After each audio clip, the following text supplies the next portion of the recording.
Howdy folks, how are y'all doing? This is Rees, or Brashette Cub, and welcome back to another episode of our Tekkit Let's Play adventure. And I've got something interesting I wanted to show you guys. Consider this a bit of a bonus episode, if you will. It's dark and it's rainy, so you can kind of see where the mood of this episode is headed. I don't know if you noticed, but there's no more lava in our pipe here. It's constantly flowing back and forth until the engines need it, and then a little bit of it will go into the engine. But the reason is, I haven't been back to the Nether to check, but as you guys know, we took down our quarry in the last episode. Oh, and I was able to build a second engine from the iron that I collected in between episodes. I actually got quite a bit of iron, and I only had one excess Invar ingot left over, sadly. So no more engines for now. Our ferrous metal, you guys see where I was going with that anyway. But yeah, so after taking down the quarry, you know the quarry kept chunks loaded. Well, now that the quarry's not there to do that, the chunks aren't staying loaded. The nether's just shutting down, basically. And so there's no lava to be pumped back to the overworld. I keep calling it the real world. It's the overworld. So what we have to do now is set up some device that will sit in the nether and keep the chunks active so that we can continue to get all of our precious, precious lava. And yes, I do still have these running. That's just to give this thing a boost and get it filled up. And sort of keep it all working until I'm able to get 2 more of our lovely magmatic engines installed. And once we have 4 magmatic engines, it'll do better than the 8 steam engines we have over here. Well, we only have 7, so we'll be doing peachy keen. So these are about to, well, they're not about to, they got some time. But we need to go ahead and build what is called a dimensional anchor. So if we just look up anchor really quickly, we will find that we have the rancher, which is nothing to do with anchor. 2 different things. We'll need gold and a block of iron, and if I ever do a Tekkit server, these will for certain be banned because they can cause so much lag. But because we're on a single player world and I'm on a beast of a computer, I'm not too worried about it. What this will do is it'll keep the chunk loaded when no one else is around. If you're on a server, like if everyone gets off the server and the server stays running, this dimensional anchor will keep stuff going. If you're on a single player world, the nether will keep loading so long as you're still playing, but the second you get off of your game, it will stop running because the game processes end.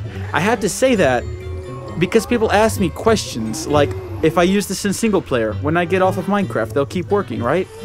No, they won't, because there's no processes running to keep them working. It's almost sad that I have to explain that, but I do.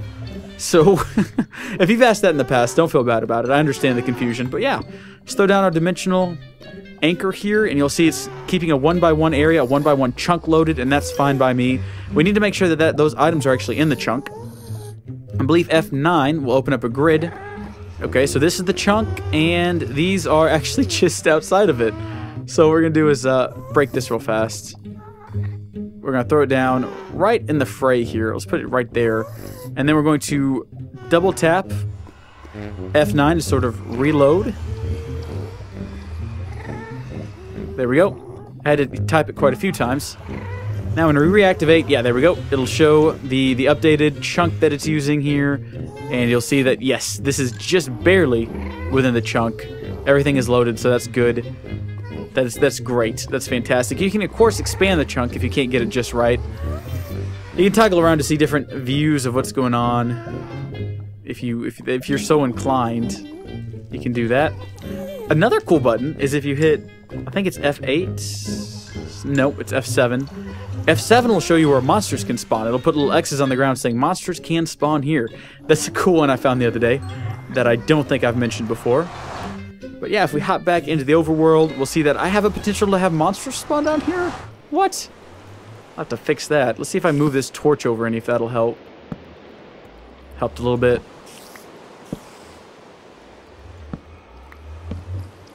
Alright, I'll bring some more torches down later. I guess I have more important things to worry about for now. But anyway, yeah, so as you can see here, we're not in the nether, but the anchor is keeping the nether loaded and thus keeping a full thing of lava pumping into here, into our machines. So there you go. Very short episode. It looks like it's going to come in at around 5 minutes if I keep talking a little bit more. Although, if I go ahead and add the ending on now, just where the rocket flies by, it'll be exactly 5 minutes. But yeah, that's the dimensional anchor. That's how that works. It'll keep it all loaded for us and keep these things working. I want to go find more iron now because I already went through all the iron I collected earlier. And hopefully we can get 4 engines up and running before the next episode. There's some iron over there I can get to pretty easily. I really need to put a weapon in on this gauntlet, but that's another thing for another day, I suppose. Thank you guys for watching. Hope you enjoyed the video, and I will see you guys next time.